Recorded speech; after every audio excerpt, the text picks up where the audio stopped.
જો કે આગામી 24 કલાક રાજ્યના અલગ અલગ ભાગોમાં ગાજવીજ સાથે વરસાદ વરસી શકે છે આગાહી કરી છે અંબાલાલ પટેલે। દક્ષિણ ગુજરાત, સૌરાષ્ટ્રની સાથોસાથ મધ્ય ગુજરાત અને પંચમહાલના ભાગોમાં વરસાદની આગાહી હવામાન નિષ્ણાંત અંબાલાલ પટેલે કરી છે। પંચમહાલના ભાગોમાં પણ ગાજવીજ સાથે વધુ વરસાદની શક્યતા છે।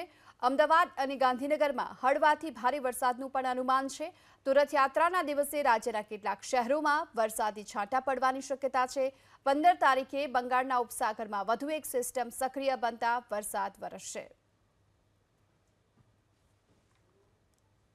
આગામી 24 કલાકમાં રાજ્યના વિવિધ ભાગોમાં હળવા મધ્યમ વરસાદ થવાની શક્યતા રહેશે।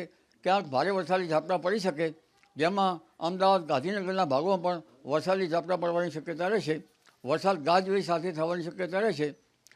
તારીખ 7મી સુધીમાં દક્ષિણ ગુજરાતના ભાગો, મધ્ય ગુજરાતના ભાગોમાં વરસાદનું પ્રમાણ થોડુંક વધી શકે, પરંતુ મધ્ય ગુજરાતના થોડાક ઉપરના ભાગોમાં અને ઉત્તર ગુજરાતના ભાગોમાં રથયાત્રાના દિવસે છાંટા પડવાની શક્યતા રહે અને પવનનો જોર રહી શકે।